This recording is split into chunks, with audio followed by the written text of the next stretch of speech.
संभल हिंसा मामले में इस वक्त की बड़ी खबरें हैं। दो बड़ी खबरें से जुड़ी हुई मिल रहे हैं। हिंसा के मास्टरमाइंड पर शिकंजा कसने की तैयारियां हो गई हैं। हिंसा का मुख्य आरोपी शारिक साठा के घर को कुर्क करने का आदेश दे दिया गया है। और इसी बीच में संभल हिंसा से जुड़े हुए सीजीएम विभांशु सुधीर का भी तबादला कर दिया गया, जिन्होंने अनुज चौधरी के खिलाफ एफआईआर का आदेश दिया था। हालांकि उसके बाद से एसपी की तरफ से प्रतिक्रिया भी आई थी कि चूंकि इसकी जुडिशियल इंक्वायरी हो चुकी है तो कोई एफआईआर नहीं करने वाले हैं, बल्कि हम उसको कोर्ट में चुनौती देंगे। तो ये दो बड़े अपडेट हैं।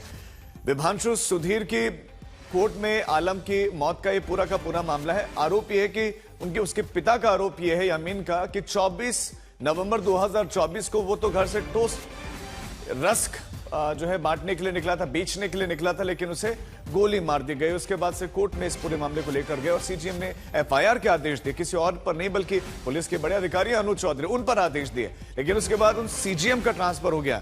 अब ऐसा नहीं है कि सिर्फ उन्हीं का ट्रांसफर हुआ, कुल 14 जजों के तबादले हुए हैं और इलाहाबाद हाईकोर्ट की तरफ से ये जो है तबादले किए गए हैं। लेकिन ये बहुत बड़ा आदेश है, बहुत बड़ी हलचल है, बहुत बड़ा अपडेट है इस पूरे मामले में। तो संभल में हिंसा हुए और एक तरफ जो मास्टरमाइंड है उस पर शिकंजा कसने की तैयारियां हैं, तो दूसरी तरफ ये बड़ा अपडेट है जो विभांशु सुधीर हैं, सीजीएम थे, उनका ट्रांसफर कर दिया गया है। और इसी खबर पर और ज्यादा अपडेट्स के साथ, जानकारी के साथ हमारे संवाददाता संतोष हमारे साथ जुड़ गए। संतोष, हर कोई हैरत में है, आश्चर्यचकित कर रहा है कि जिन्होंने ये बड़ा फैसला दिया था पुलिस अधिकारी के खिलाफ, उनका ट्रांसफर कर दिया गया। तो ये पहले तो ये बताइए कि प्रमोशन है या डिमोशन है, कैसे इस ट्रांसफर को देखा जा रहा है?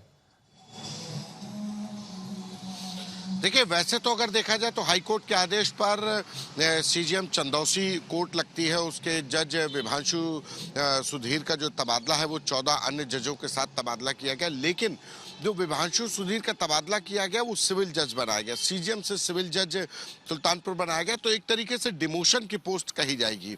हालांकि इसके पीछे जो हाईकोर्ट के रूटीन तबादले की बात कही जा रही है तो रूटीन तबादला है, लेकिन जो चर्चाएं हैं, जो जानकारी मिल पा रही है कि इस पूरे मामले के पीछे जो विभांशु सुधीर के द्वारा जो एफआईआर दर्ज करने के पुलिस कर्मियों के खिलाफ, चाहे वो इंस्पेक्टर अनुज तोमर हो, सीओ अनुज चौधरी हो जो इस समय एडिशनल एसपी हैं, इन तमाम पुलिस अफसरों के ऊपर एफआईआर दर्ज करने का जो आदेश दिया गया था वो एक इसकी वजह है।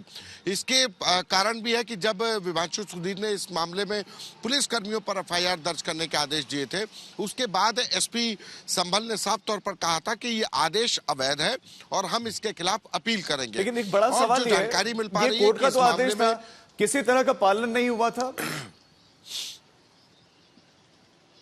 नहीं, एसपी संभल का साफ तौर पर कहना था कि इस मामले जो कोर्ट का आदेश है ये गलत है और इसके खिलाफ हम अपील करेंगे। कोर्ट के तो फैसले को गलत बताया गया। नहीं। संतोष, आप हमारे साथ बने रहिए।